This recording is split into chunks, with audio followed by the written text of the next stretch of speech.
Okay, well, thank you for that. Welcome to Conifer Area Council's September 2025 Town Hall meeting. In light of the tragedy in Evergreen, I think it's so important to come together as a community in every way we can to support each other and to remember the positive and the wonderful things we have to be thankful for. So thank you so much for coming tonight and being here with us. A very special thanks to Core Electric Cooperative and to Christy and Tiffany from RE/MAX Alliance for their community support of tonight's town hall meeting. And I'd also like to thank Conifer Jazzercise for providing water, My Mountain Town for recording the meeting, and for Marketing Type Guys, Conifer Area Council's webmaster for an amazing updated website. And there are cookies, water, and coffee in the back, so enjoy. Our speakers tonight have been asked to present just the facts. And we ask you, the audience, to hold your comments and questions until after presentations are complete at about 8 o'clock. At about 8 o'clock, we'll still have our presenters here, and you could go and ask them questions, talk to them about anything that you'd like to.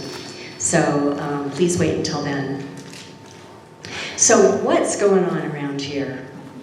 First of all, we have Beth Schneider. She is director of the Conifer Chamber of Commerce, and she's going to give us a little bit of an update. Beth. Thank you, Shirley. Hello, everyone. Thank you so much for being here tonight, and special thanks to the Conifer Area Council for putting this meeting together for us. We have a couple of great things coming up with the Chamber. Next Wednesday, which is the 24th, from 10 to noon, at Our Lady of the Pines, we have a volunteer fair. So if you're looking to plug into one of our local nonprofits, we have several of them that will have tables there with all kinds of opportunities for how you can contribute and give back to their organizations. So we'd love to see you next Wednesday, 10 to 12, at Our Lady of the Pines. And as you know, we always have a Christmas parade on the first Saturday of December, and that's not changing this year. We will have the Christmas parade on December 6th, but we are adding a few festivities beforehand. So Christmas in Conifer will begin on Saturday, I think it's the 29th, November 29th, and it's going to be a week of activities. Last year, my husband and I went to Ripple for their tree lighting and discovered that it was packed from wall to wall with people who were looking for something festive to do. So we're working with all of our local businesses and organizations to coordinate a week of kicking off the holidays. So we're hoping for things like special musical performances. Our theaters will be having performances. Our restaurants having special dinners and activities for you, as well as sledding, ice skating, all kinds of things for you to help you kick off the holiday season. So Christmas in Conifer will begin on November 29th, and the grand finale will be the Christmas parade on December 6th. There isn't going to be a theme for the Christmas parade. The theme is going to be Christmas, so if you're interested in making a float, it opens up all kinds of opportunities to ring in the holiday season. So I hope to see you all there, and thank you so much. I will pass on to you, Shirley, for who's next. Thank you, Beth. It sounds like fun. I hope we see you all out there. Next, we have Jared Johnson, who is the Public Services Manager of the Conifer Library, the brand new Conifer Library. Have you all been there yet? I hope you've been there. It's wonderful. Jared. Well, you took my first line. I was going to say the Conifer Library is open now, so if you haven't been, we opened it on September 2nd, so it's been open for a couple weeks now, so please come on by and check out the new space. Oh, okay. The library is 5,300 square feet, and it's located right off of Highway 285 in the Safeway shopping complex. And there's parking right in front of the library entrance, so you don't have to walk very far to get into the library. Our staffed hours for the new library, if you were at the high school this summer, they are the same staffed hours, Monday 12 to 8, Tuesday through Thursday 10 to 6, Friday and Saturday 10 to 5, and Sunday 12 to 5. The space features a study room with a TV and writable walls, 2 meeting spaces that can be combined into 1 meeting space for programs and community meetings, comfortable space in the children's, teens, and adult areas with a combination of soft seating, tables, and a study booth. The library will also have self-service access before and after staffed hours, where patrons will be able to browse the collection, check out books, use the computers, study, and meeting rooms. We have not launched self-service yet, but it will launch at a later date. And library users will be required to register to access the library outside our staffed hours, but during our self-service hours. So during staffed hours, you can just walk in, not a problem. During self-service hours, we can help register you to access the library. And our self-service hours will be Monday through Saturday, 5 a.m. to 10 p.m., and Sunday, 5 a.m. to 6 p.m. And some of our upcoming programs that we have our story times on Tuesdays and Saturdays from 10:30 to 11. We have our Let's Dance program on Wednesday from 10:30 to 11. And we have our upcoming Kids Chef program on September 20th from 1 to 2:30. And this program is by registration, and there are 13 spots remaining for that. For teens, we have our Welcome Teens program on September 30th from 4 to 5:30. And for adults, we have our Community Book Swap program on October 4th from 3 to 4:30. And our adult watercolor workshop on October 5th from 1:30 to 3. And that's only some of the programs that we have. I don't have time to name them all, but if you want, you can go to jeffcolibrary.org to get the full list of programs that we have, or you can stop by the library and we can tell you everything that we're doing. So anyway, if you have any questions, I'll be in the back after we're done speaking. You can come ask me. I have handouts for the programs, our new hours, a map of the new location with the address. I have some stickers as well, so if you want to stop by and talk, I'll be here. Thanks.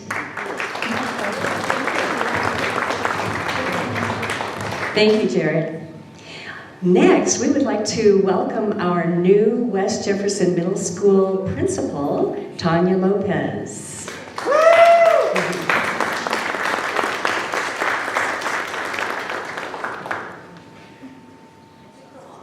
She did take the long way. That was interesting. Okay.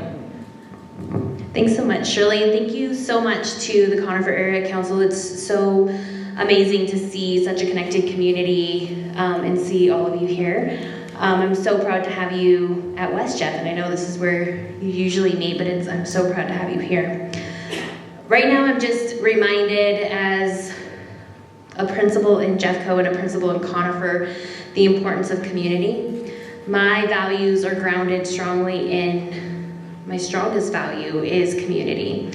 And I believe truly that when we come together around our children, around our common shared interests, that we are so much stronger and create such a better place for all of us to live.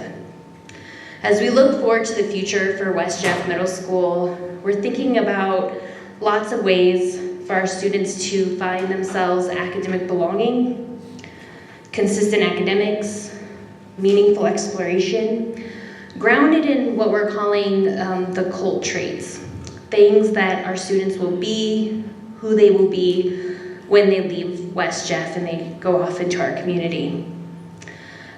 West Jeff, all of our teachers, all of our staff, all of our students, as we're coming together around these things, we're really thinking about how we're grounding our students and looking for opportunities for them to meaningfully engage in the Conifer community, so that our students are a big part of our community, that they're a positive part of our community, and that they're able to see themselves as such. So thank you so much for your warm welcome. I also want to thank you on behalf of our school for I've gotten an outpouring of support, encouragement, and I feel like the entire community is around our schools here in Conifer over the past couple of weeks, and I want to take a minute to thank each of you for that time. So thank you again, and if you need anything, I'll be in the back as well, and I look forward to meeting all of you. Thanks. Thank you, Tanya, and welcome. Welcome to Conifer. Okay, next we have Heather Gutherless. She is the Planning Supervisor, Long Range Planning. She'll be talking about some of the cases that are going on up here, and together Jeffco. Yeah, thank you, Shirley. And before we start, I did just want to acknowledge what a challenging week this has been for our county and our nation. And I really want to applaud the Conifer Area Council for encouraging respectful conversations.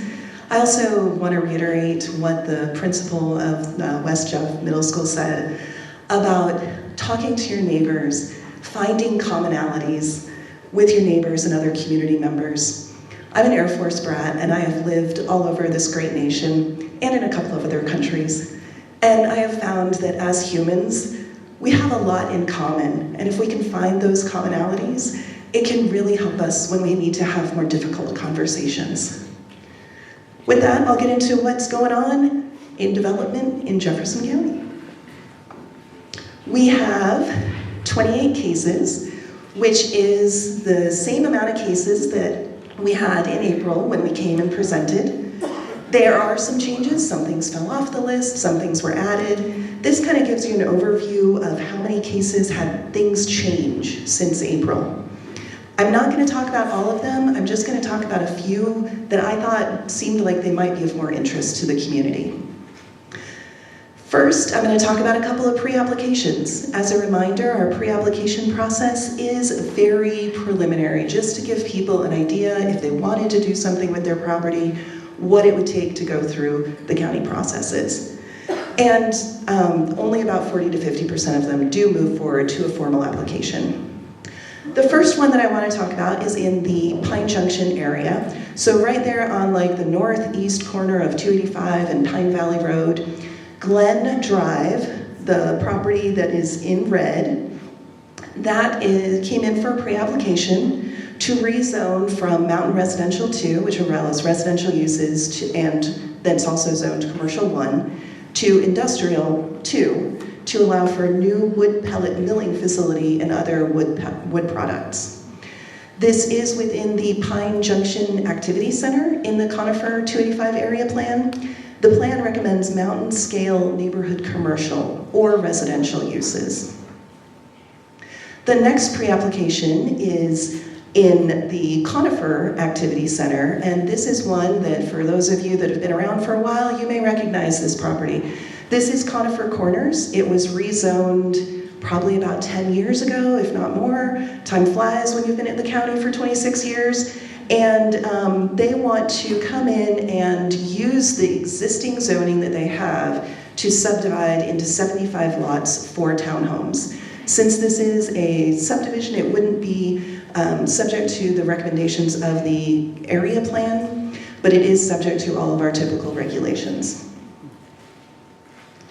There were some rezonings and plats that also came in, but those were fairly minor. There were a couple of rezonings to correct split zoning, which is it isn't going to create any additional density. There were also some small 3-lot subdivisions. If you want to talk about those more, you can come see me afterwards.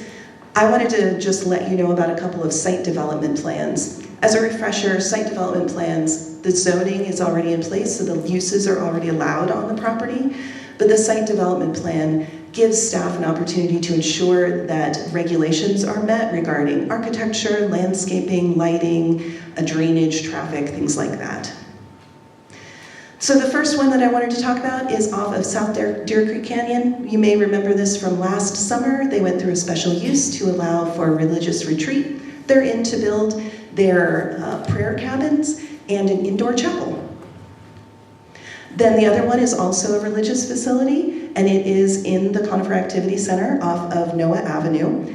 And they're looking to construct an addition to an existing building that is there, and then also continue with their religious uses. So that concludes the development applications, but we do have some exciting long-range projects that are happening right now with Together Jeffco. As you might remember, Together Jeffco encompasses a lot of different plans. We've already completed our Community Wildfire Protection Plan and Evacuation Annex. Our next big project that we're going to hearing on is our Transportation and Mobility Plan, and we're pretty excited about that. It is going to hearing next Wednesday before our Planning Commission. They are the final decision-making body because it is an advisory document, and the Planning Commission is an advisory committee. So they will make the final decision. It's at 6:15. It is a hybrid hearing, like all of our Planning Commission hearings, so you can attend either virtually or in person, whatever your preference is. Just to go back on the comprehensive plan, we are still working on that. We received almost 900 comments on our full draft, and so we're working through that, and we have some, we've worked through most of the comments, but we have some big issues that we still need to address and get on top of. Then, another thing that you may have seen came out over the summer is we did release a draft of short-term rental regulations. Those we received a lot of comments on. We are addressing those right now. Russ Clark is the planning manager, and he is the project manager for this case as well. And he said he is still hoping to get these regulations to hearing before the end of this year. So if you want to make sure that you're signed up to know about these hearings, go to Notify Me, Planning and Zoning Regulation Updates, and sign up to get email notifications or text. And then the last thing that I wanted to talk about is our WUI code. So the state has passed legislation that says that all counties, municipalities in the state need to have adopt the state WUI code or an equivalent. So right now, the county wanted to update our WUI code more. We've had some consultants helping us. This is kind of pushing us along to address a couple of things, but not everything that we want to. So we want to, with the state code, we have to get something adopted by April 1st. And they have a model code that we need to follow, or something very similar that they approve. And that only covers structure hardening and defensible space. Now, we've also received a lot of community comments and had a consultant guide us for other potential regulation changes. Those would not occur by April 1st. Those would occur with the rest of our regulation updates and the big reorganization combination of our regulations called the Unified Land Use Code, which will happen later in 2026. But we do want to look at addressing things like access and water with those regulation updates. Again, so it's kind of like a two-step process. Again, if you do want to receive notification on this, please sign up for Notify Me updates, emails, or texts, and you can get that through Planning and Zoning Regulation Updates. And that is perfect timing. That was everything I had. So if you have any questions about any other cases, come find me after the presentations.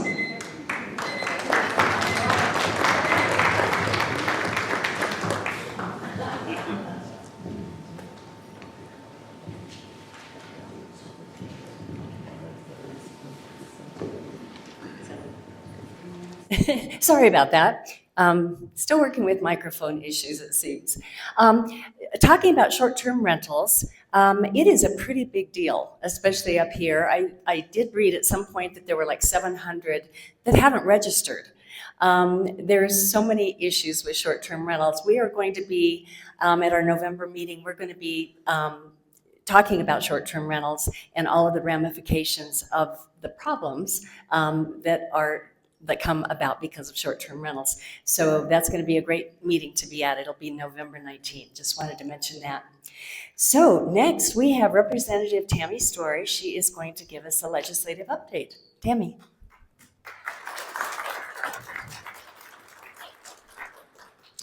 Thanks, everyone. I'm Tammy Story. I'm the state representative for House District 25. Which includes the area where we are right now. The district is the foothills of Jeffco, south of I-70, and then a portion of unincorporated Littleton around the Chatfield High School articulation area. So I wanted to chat a little bit about our special session that was underway back in August. And we were called back into a special session because we did pass a balanced budget before we ended out the session in May that was signed by the governor. That is our primary law requirement as a legislative body, is to pass a budget. Now, it always has to be balanced. We can't go into the red as the state.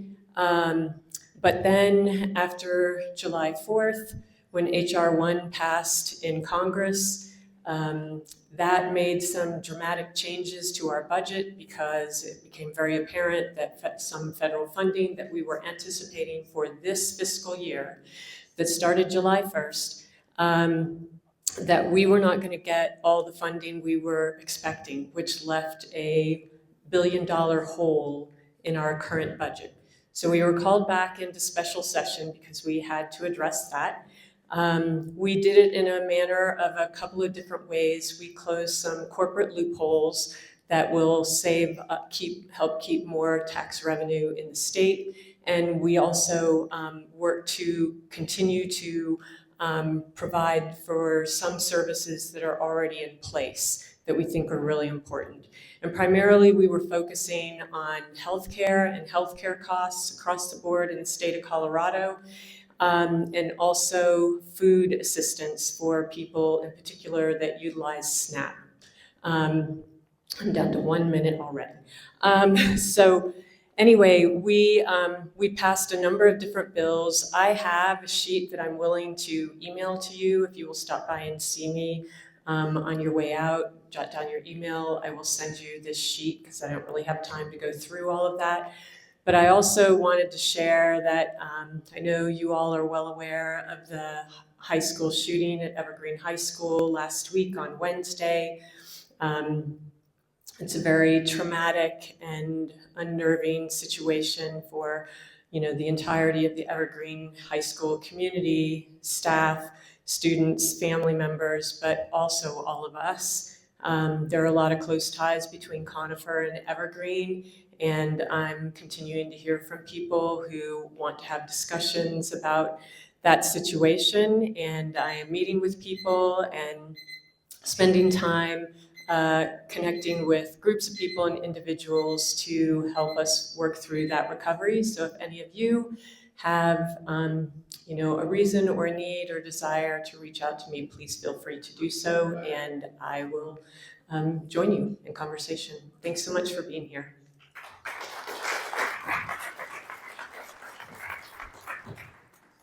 Thank you, Tammy. Tammy was not able to, or she didn't think she was going to be able to be here, but we were glad to have her here.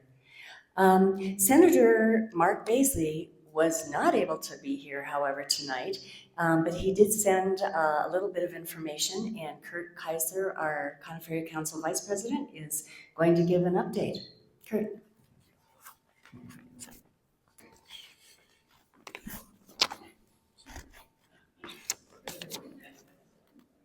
You would think that since they sit in different chambers and they come from different political parties, there might be some difference in the messages, but really it's much the same.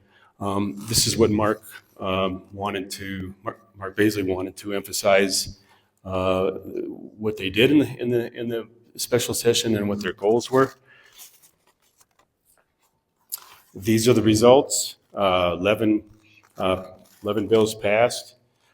Sending several to, or asking Governor Polis to help decide to the $300 million in cutting for the state programs. And he also wanted to emphasize that there was a provision in there, Senate Bill 4, which looked at artificial intelligence, trying to establish the first in the nation guardrails for artificial intelligence within the state of Colorado. And very simply, that AI bill, it's trying to regulate some of the procedures and that they want to implement. Industry is pushing back, and they've pushed that back to June for them to be able to have some time to work through the issues as well. Should I just continue? I can continue, yeah. I'll stay up here because Chief Kleinschmidt could also not make it. As you can imagine, he's very busy with lots of activities and lots of events. A ton is on their plate. So I'm representing some of the things that he wanted to convey.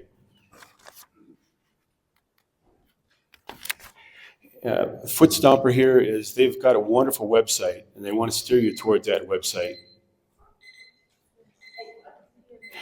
He wants to steer you towards that website for some very key information. The first of those is the Lookout Alert. Many probably know what that is, but that's the 911 system for notifying everybody within the Jeffco and the region.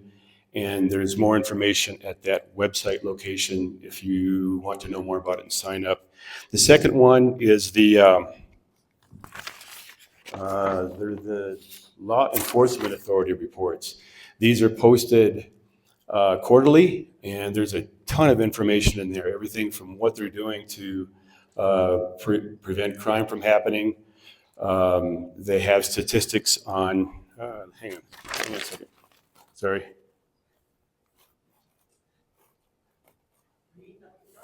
Sorry, okay.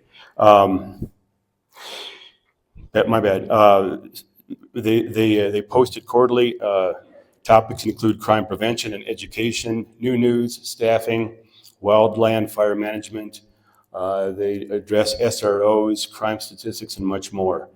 And in this report, it speaks to the great work that Brian Keating has done, including investing $7 million for wildfire mitigation and response. Finally, he wants to point you towards a program, a new initiative called the Blue Envelope Program. This promotes safe and effective interactions between first responders and individuals with conditions or disabilities that may impact communication. Anyone that wants to obtain any of these items can do so by going to a number of places within Jeffco. Their website will point you to police departments, sheriff's departments, fire departments, and several other agencies. The benefits of this Blue Envelope program, up there, it helps the first responders and deputies understand that if someone has any of that paraphernalia on them, that they have to be careful in how they work with them. And really the true benefit is that it fosters trust between the first responders, the deputies, and the community.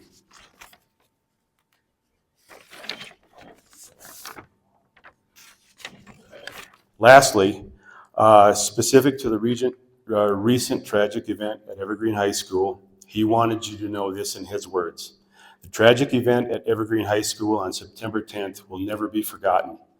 The pain and loss for the victims, students, and community at large are deeply felt by all of us. And despite this emotional toll, the response of our deputies and staff was incredible. I am so proud of the actions taken by our deputies and the teamwork that was done by all of our first responders. I witnessed an incredible display of courage, compassion, and selfless commitment at its highest level. The school staff and students did what they were trained to do. Their actions saved lives. Our job is not done. As we move through the investigative phase, we will leave no stone unturned in our quest for justice for the victims, students, staff, and our community. Let's keep the victims, their families, and our community in our thoughts as we carry on. Thank you for your continued support.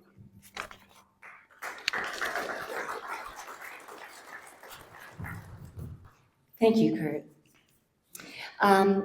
We had yet one more person that was not able to be here. Tom DiNardo is the Red Rocks resident engineer with CDOT, but he did send a very short presentation, and Marilyn Salzman is going to give that right now. Marilyn. Thank you, Shirley. Hi, everyone. Hard week up here. So the CDOT report, we have two people, Jana Brink and Tom DiNardo, who work in our area, and what they have reported to us is, next slide, The project's up on 285. There's been resurfacing this year from Bailey to Pine Junction. If you've driven that, you notice it's nice and smooth now. In 2027, they have more resurfacing. And then the third project, I'm afraid this is going to be on, I promised myself I wouldn't make any editorial comments. US 285 and Kings Valley interchange. Next slide. So there's looking at a grade separation. This is the diagram. The price tag is now at $70 million. It's still on the 10-year plan. However, there is no money to fund it at this point. And so any utility relocations have been put on hold. The design has been put on hold as well. That's what the interchange is going to look like, hopefully someday. And there is a website on the CDOT website if you want to get more information. Let's leave that up for a second. And it basically tells you what I just told you, which is that the program is on hold right now because there is no funding. And the design has been put on hold as well.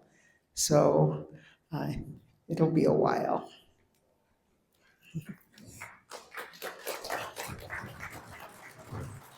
Thank you, Marilyn. That's kind of sad news, but we'll keep working on that. I wanted to let you all know too that Commander Dan Kloss with the Sheriff's Department is in attendance tonight, and he will be here to talk to you after the meeting, after 8 o'clock. Next, we have Pam Fernstein, who is, did I say that right? She's she's the CEO of CORE, and I think she's going to give us a little bit of an update. I know that there's a lot going on. Pam. Thank you, Shirley, and thanks to the Conifer Area Council for inviting me to speak and talk about what's happening at CORE. It's some exciting times and some challenging times. The biggest initiative we have going on right now is our energy supply transition, where we are essentially moving away from Xcel Energy, who currently provides all our power and energy needs, so all the generation resources that we need so that we can deliver power to our members. 5 years ago, we made a decision to move away from Xcel and to move away from that contract in order to have more control and flexibility on the resources that get built to serve our members, and also have more control over the costs of those resources best that we can. Part of the reasoning for that was there was some state legislation that was passed years ago about greenhouse gas emissions, and that greenhouse gas emissions were going to have to be reduced in the state by 80% by 2030 from 2005 base levels. So what we saw at CORE is if we stayed with Xcel under our current power supply arrangement, that they were going to have to shut down a whole bunch of baseload plants, so think coal and gas plants, and build a whole bunch of new renewable resources, plus new gas facilities and batteries in order to serve the load. And they, based on the way their company is structured, they earn a rate of return on all of those resources. We feel that we can move away and develop those resources in a better manner for our members and control the costs better. And we would not have those cost recovery on the stranded assets that will be built into Xcel's rate base. We would be sheltered or removed from those costs. So that being said, there's been a lot of challenges in the last 5 years that have really impacted the cost of building new resources. And you're seeing those in your daily lives. It's supply chain issues, it's tariffs associated with materials to build the new resources, it's raw material costs, and then more recently, it's tariffs. And at the federal level, tax credit impacts. So wind and solar projects get some tax credits currently, essentially a 30% tax credit to build those resources. And under the new administration, the way the tax credits are going to change is if these resources aren't built before a certain time frame, those tax credits will not be applicable anymore. So obviously the costs of wind and solar will increase by essentially 30% because those tax credits won't be available. So we're working very hard to get our large renewable resource projects interconnected and built and constructed under a time frame that keeps those tax credits applicable to those projects. We're also building new gas facilities within our service territory that we have control of the interconnection, how they're interconnected and how quickly we can get them interconnected.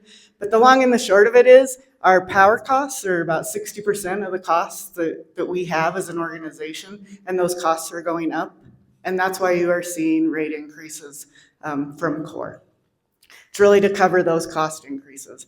Now, we expected we would have those with this energy transition. You can't, move and build a whole bunch of new resources without expecting some cost increases at first to cover those new builds.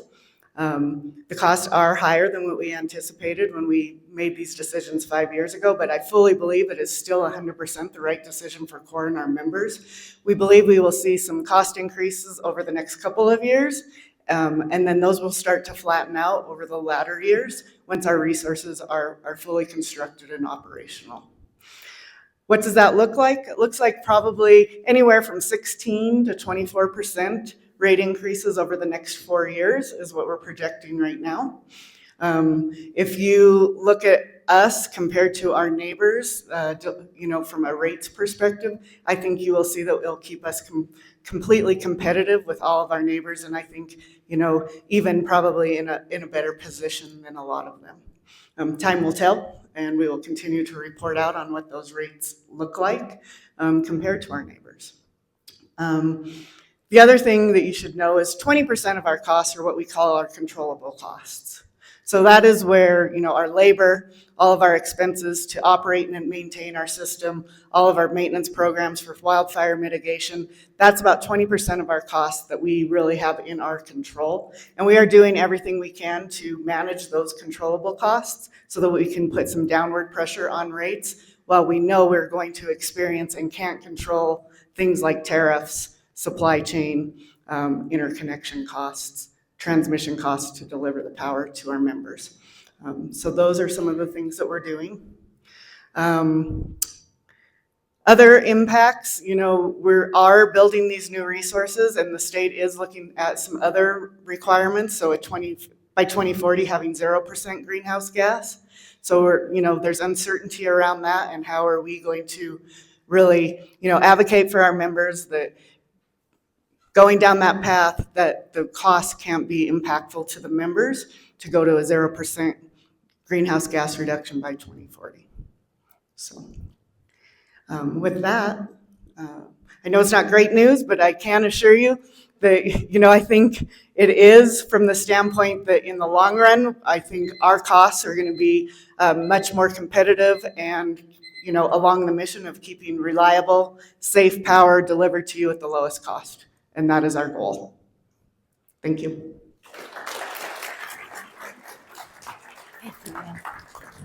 Thanks, Pam.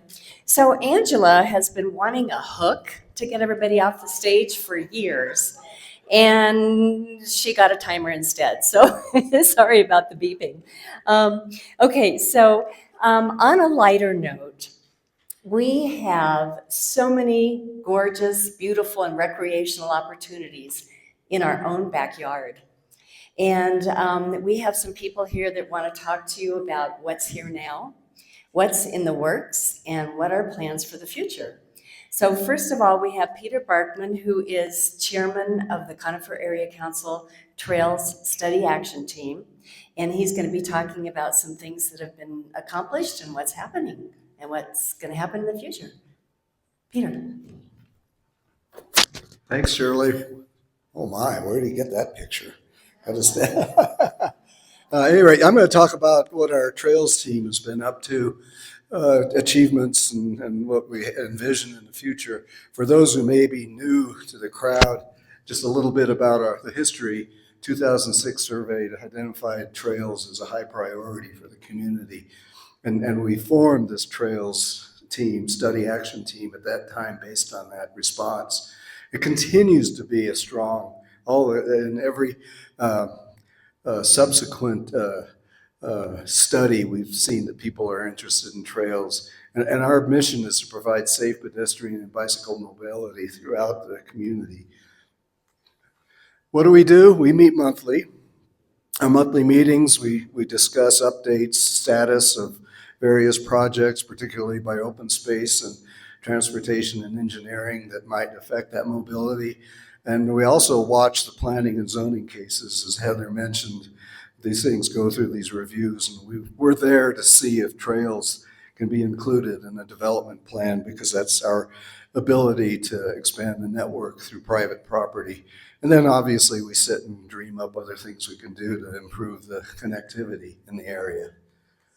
Accomplishments, 2009, we had this master plan done, and it was just kind of just sat on the shelf for a while. 2010 was Sutton Road, that sidewalk that is well used along Sutton Road. It used to be a ditch. We also had the county put in the underpass under 285 between Conifer Road and Meyer Parkway. And then we also provided input to Open Space 2020 Trails Plan, the green space that was done back then. We actually got a few segments put in there as we reviewed it. We also have been facilitating open space for planning the Meyer Ranch to Flying J connection. And hopefully you'll hear a little bit about that later, so I'm not going to say much about it. What we've really been working on, and this has evolved even since our 2009 master plan, we've got a vision for the network, for the community. And I have a hard copy poster in the back, and if people are interested after the meeting, I can be back there and we can talk about details of it.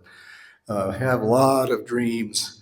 Some of them are pretty fixed routes, but we also have a lot of point-to-point connections we'd like to see done. The most recent activity, and I think we got a lot done on this, you heard about Together Jeffco from Heather, particularly the transportation and mobility plan, part of that. I had asked Heather before Plan Jeffco started whether we should formalize and adopt the master plan we did in 2009. She said, no, why don't you work with us as we put this Together Jeffco together. And in particular, we sent GIS. Everything that's on that map is in GIS format.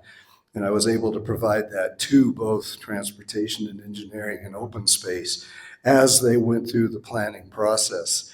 And lo and behold, they've got a lot of our dreams in there. They really did a remarkable job incorporating our ideas into this. And there are 4 main types of projects.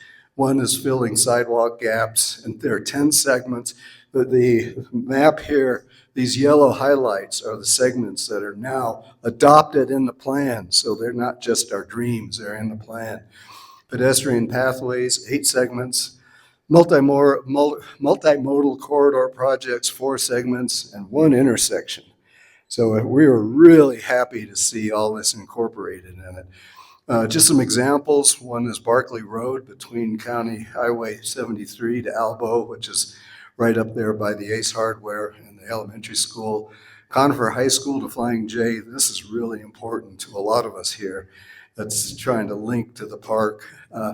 Then there's Hurdy Avenue in Vossler, rural pedestrian pathway. That's like Barkley in that a lot of kids use those roads to get to and from the schools. And then there's a roundabout plan for intersection of Barkley and County Highway 73. So there are, by my counting on there, it's kind of hard to navigate their list, 23 projects in the TMP. These all have scores and ranking in there. And those scores are based on a number of factors. And I found out one that's really important I want people to think about is the ability to match funding that the county has. And we don't have any way to do that. We don't have a district. We don't have our local government that can help us match funding. So that keeps us low on the list. We don't have a whole lot of, we got a lot of projects in other communities above us. So we're dreaming on that. Although you'll notice Barkley Road was just repaved with a wider shoulder. That's one of those projects. So the county, even though it had a low ranking, they were able to get the work done well ahead of what it might have done. What's ahead? We're really trying to work on connecting the activity center to Beaver Ranch, because Beaver Ranch is is morphing into quite the community center. We're engaging with Denver Mountain Parks for trail segments there, and we continue to follow planning and zoning. And then we're trying to think of ways that we can help our community match funding and raise our scores on that. So if anybody has any ideas, that'd be great. I made it.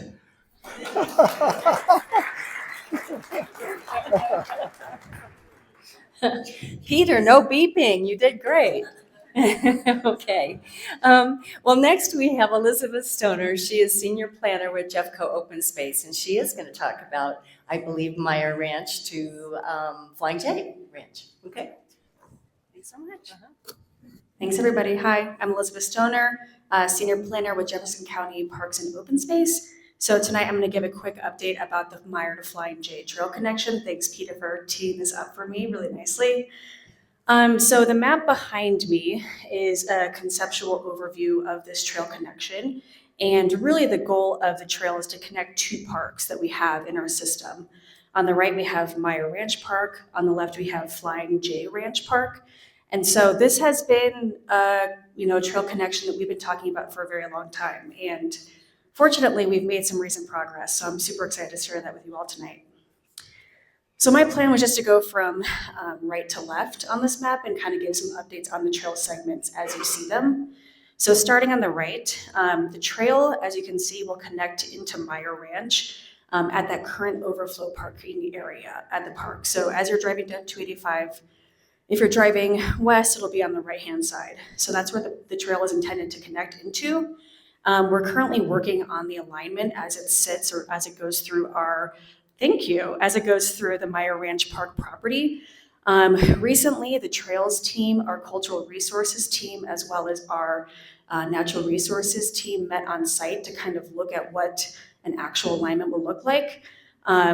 Based on that conversation, it's probably going to look a little bit different than what's shown on this map. That area is quite wet.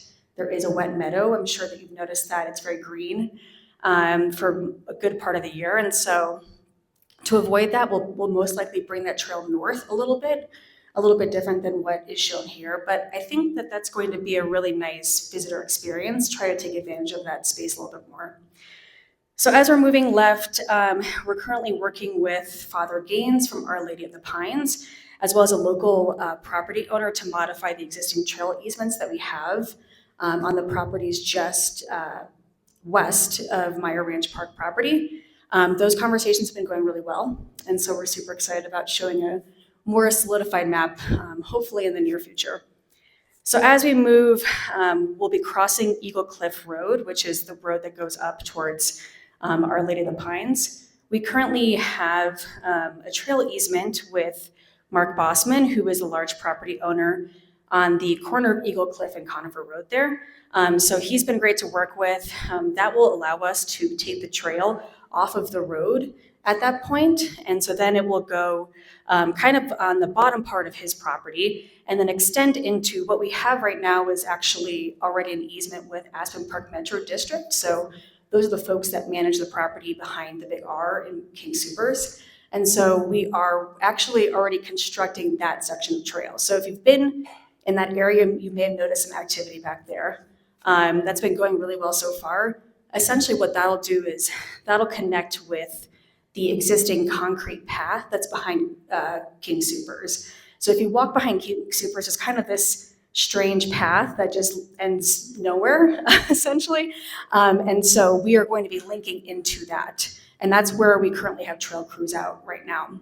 So then as you're moving west, we're going to be taking advantage most likely of some of the roadway at that point, TBD on which road we utilize for that trail connection. And then you'll see that we get to West Jeff Middle School.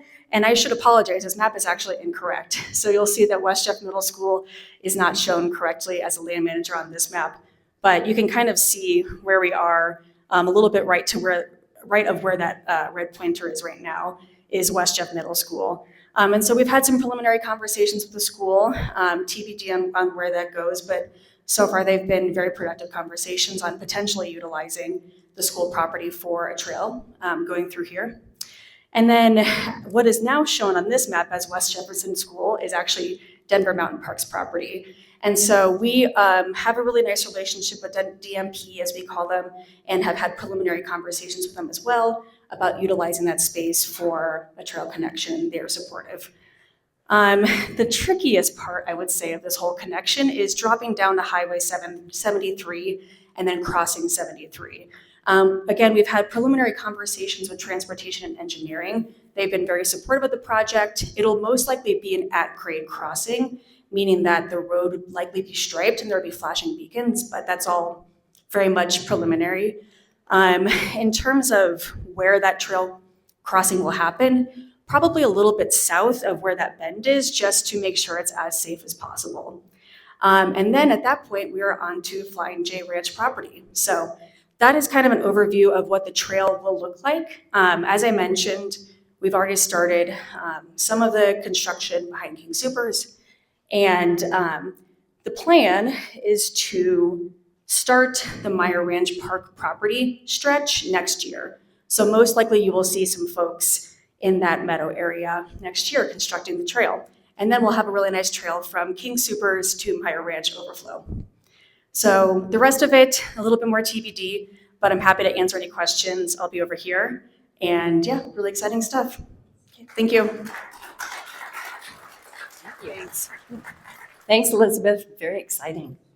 And next we have Zach Taylor, Park Manager for Staunton State Park, and so much is happening there. So Zach's going to tell us a little bit about that. Thank you. Good evening, everybody. As you mentioned, my name is Zach Taylor. I'm the Park Manager at Staunton. Obviously, in the recent events at Evergreen hits home, we had an incident, obviously, at the park. You try to hire temporary employees with the best of intentions. You try to bring them up through the chain, and you never know what they may be thinking. So with that, I do want to, express my gratitude for the Jefferson County Sheriff's Department that responded to that incident, and then is obviously doing the investigation and going through that with us. So we appreciate that very much. Tonight, obviously, I've got a ton of projects happening at Staunton. I want to discuss those with you. The biggest one, not sure where my slide is or not, but get going on that. There it is, perfect. The biggest one that'll impact kind of the community and the public is this forestry project that we have going on in Mason Creek. Mason Creek is on the eastern side of the park. It's just basically west of the Conifer Mountain neighborhood, basically the Kings Valley area. It's kind of hard to see on the map here based on the slideshow, but if you're looking at it, it's basically on that downhill side coming into the park, and there's about 80 acres of forestry in there. We're going to be removing some timber. It's a wildfire risk reduction and a watershed protection project. The idea there is it's a super overgrown, kind of dense forest stand that we'd like to help not only protect the park, but obviously the neighborhood. A lot of projections that we're looking at in terms of a fire that may start there. With those westerly winds that move west to east, a fire that starts within that area could basically be engulfed in 3 days. And so the idea there is to reduce some of that risk and then provide some of that growth of some great aspen stands, as well as then kind of change that transition from old growth, dense forest into good, healthy stands of spruce, lodgepole, ponderosa, and then obviously those aspen. So I wanted to highlight that one. Because the area is so steep, right now we have hand crews in cutting that forest, the logs down, and we'll have a helicopter that's going to be moving that stuff out. So for the month of October, 5 days a week, we're going to be moving that material from that location down into the park. We'll go process it and then haul the material out. So the park and the area surrounding that Kings Valley, Conifer Mountain, the Elk Falls residents, it's going to be very noisy 5 days a week throughout the month of October. So I wanted to bring that up. We brought it up at the community forestry project a meeting that we had about a month ago. September 24th, so next Tuesday, we'll be hosting basically an informational meeting at the park. That'll be September 24th at 6:30. More information on our website as well as through social media about that meeting will be coming out. So if you have more interest in this project or the impacts that may take place during the month of October, please come to that meeting, share that information with your neighbors and your friends, as we'll try to get as much information out about this There will be several trail closures, campground closures. Our archery range will be closed during this due to that safety precautions of the flying helicopter. So wanted to highlight that one first. We're also in the process right now of doing a dam rehab project. So on the other side of the park, on the western side of the park, the Oak Falls Pond Dam, which was built in 1925, was failing. And so for the last 6-7 years, we've been in the planning process, finally received funding, and are rebuilding that dam. So the pond right now is drained. The water does flow around, still goes into Elk Creek, which then flows into Strontia Springs eventually. But that project is almost nearing completion. As we move into the cold months of October, we got to still pour concrete, which is that spillway. So that project has now closed the western trail. So if you're trying to come out and leaf peep for this great season, might not recommend coming to Staunton, as I've got a bunch of these trail closures that will impact that use of our trails in the park. So I want to make sure everybody's aware of that. I did want to bring up that, as we move into these colder months, that everybody should remain diligent and be bear wise, right? The bears are going to be very active this time of the year as they try to fatten themselves up as they go into that hibernation period. So making sure that your trash is stayed inside, it's locked up, and then obviously it's put out the morning of the collection so that we can reduce those conflicts with all of our bears that are surrounding our neighborhoods. Obviously, we've got a lot of great thought stuff in terms of construction, but the park is very active in the community, providing a ton of different events. We've got wildflower hikes.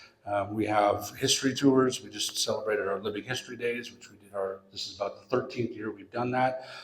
So if you had a chance to come out and see that, we provide tours of the Staunton cabin as they would have lived during the homesteading period. But we also provide a track chair program. I think we took about 260 hikes out so far this year. We've crested the 3,000 hikes mark this year as well in terms of folks that with disabilities have been able to get out and enjoy our park. We're going to participate in the Christmas parade, so I'm excited for that. And let's see. Yeah, that's what I have on my list. I didn't even let Angela raise a flag. So thank you all for everything. Thank you, Zach. And I'm wondering, could I use that helicopter to get some of this stuff off my property? I think we'd all like that, actually. Okay, and now we have Christine Strickland, who is Land and Water Conservation Director for Mountain Area Land Trust. Christine. Good evening, everyone. Thank you so much for having us here. We're very grateful. We like to call ourselves MALT, short for Mountain Area Land Trust. And our mission can be summed up we're a nonprofit, sorry, let me back up. We're a nonprofit, regional nonprofit, and our mission can be summed up by saying that we help conserve Colorado's land, water, wildlife, and way of life. There are a lot more words on the screen. I'll let you read them for yourself, but that's the essence of what we do. We work in a 6-county service area, and Jefferson, Clear Creek, Park, Gilpin, Teller, and Boulder County. And we have projects in all of those counties. And I have to add the caveat that while we were asked to talk about what's coming up, most of the time we work with private landowners, and it stays private until our project is complete. So this is going to be a little bit more about what we have done and what we are doing sort of within the community, but not so much specific projects. So I hope that's okay. In Conifer, we have been very busy. We work with a tool called a conservation easement. And just in the greater Conifer area, we have completed 41 conservation easements. And for those of you that like numbers, this is about 25% of the work that we've done in our whole 6-county area. So we kind of like Conifer. You might also wonder, well, what kind of land does MALT protect? And it really is a broad variety. It's working ranches and farms, mountain properties, plains areas, beautiful properties that we just love to drive by and appreciate for their scenic beauty, former mining areas, surprisingly, and legacy family properties. Most of these are owned privately, and you might think, well, what's the benefit to me? Well, there's a lot of public benefit to protecting private land. Healthy wildlife habitat healthy stream corridors that protects our water quality. We all love the wildlife, right? So we have to conserve their habitat. And what I'll get into in a minute is there are also outdoor education opportunities, outdoor recreation opportunities, inland conservation, and then the epic views. That's why I moved to Colorado nearly 30 years ago. I just love this state and its beauty. So, like I said, we do conserve public lands that do have public access as well. And you are probably familiar with some of these. Noble Meadow was actually Malt's first project back in 1993. And that is now, of course, part of Elk Meadow Open Space. Floyd Hill Open Space for the mountain bikers out there. We actually hold a conservation easement on sort of the front part of Floyd Hill Open Space. Floyd Hill Meadow, which we were just donated this land, it's 18 acres. That was just donated to us 2 years ago. That is open to the public year-round, passive uses only. And the high school next door loves to use that for their running track, for their running team to practice on, but anybody can go out there. Beaverbrook Watershed, that was another huge project for Malt back in the 90s. And we worked with the City of Golden, the state, and the U.S. Forest Service. And that, of course, is open to the public, many miles of trails there. And then we have been the wonderful recipient of a couple of other property donations to us over the years. Sacramento Creek Ranch is outside of Fairplay, but it does have public access as well. There are a couple of hiking loops that are beautiful, they're serene, there's all sorts of wildlife out there. It's really just a beautiful place to come and hike. And actually, we have a leaf peeping hike this Friday, if you would like to come up. And then just a little ways up, literally up the hill from Sacramento Creek Ranch is our Pennsylvania Mountain Natural Area, also donated to Malt. And that has another hiking loop on it. And that's more at an alpine elevation. There's been decades, literally decades of research, scientific research that have been done here also. So it's a really neat property. And then I would be remiss if I didn't mention, like I said a few minutes before, our outdoor education and outreach opportunities. There are other ways that you can be involved with Malt. You don't have to just hike the trails that we've helped protect. We have events literally year-round. Some are in our office in Evergreen. Many of them are at our property in Fairplay. But we've got book readings and bird watching and trail building opportunities. There's something for everyone. And then if you put it all together, what have we done? So far, 98 conservation easements that we hold protecting, the 3 got moved. Almost 27,000 acres is what that should say. 8,200 acres of those have public access, which is pretty substantial. And then I love the number in the bottom in the middle, 76 miles of stream corridors that we have helped conserve. And in our outreach and education programs, we've reached over 2,000 people just since 2015. So that is it. Almost made it before the beeper. Thank you so much. And we have a table right over here if you want to come and talk to us. Thanks. Thanks, Christine. So if you know of property or have a property that you think should be saved or you'd like to have saved, go talk to them because they've done an amazing job, and it's great to have properties saved. So, well, that is it for our speakers. I have a couple of announcements. First of all, if you are on our email list, then you will be getting a link in the next couple of days with this meeting, and others on our email list will also. So please make sure you're on the email list. You've probably heard that the Highway 73 evacuation mitigation project was going on, and it is completed. Well, next, the Pleasant Park Road evacuation route is going to be mitigated. So if you drive or live off of Pleasant Park Road, actually, please come and talk to me. And and we have flyers back here. Will you have it right back there? Okay, it's gonna be right there with flyers for an open house that we're gonna have information on that. So please, please, please look at that, and we'll get that going. And then Conifer Area Council values your input so much. That's what we act upon. Like the trails, that's why we acted upon getting trails in the community, because you said you wanted them.